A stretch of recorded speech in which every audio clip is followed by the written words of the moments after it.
ভিক্ষুক রাস্তা দিয়া যায় আর জমিদারের পুত্রবধূও যায়। একজন সামনের থেকে আসতেছে, একজন সামনের দিকে যাইতেছে।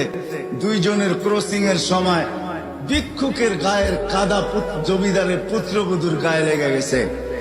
সে দুনিয়া আন্ধার করে ফেলছে, স্বামীকে ডাইকা নিয়ে আসছে, বলছে ভিক্ষুক আমার কাপড় নষ্ট করে দিছে।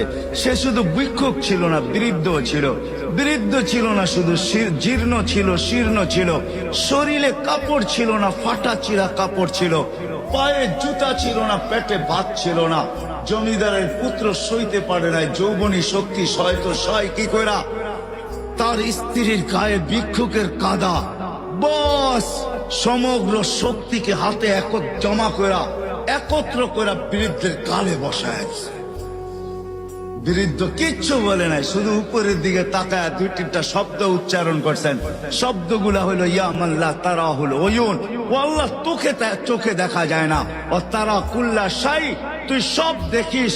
ফারা তারা মা বি, তুই কি দেখিস না আমার সাথে কি ঘটতেছে? এটা কি দেখিস না?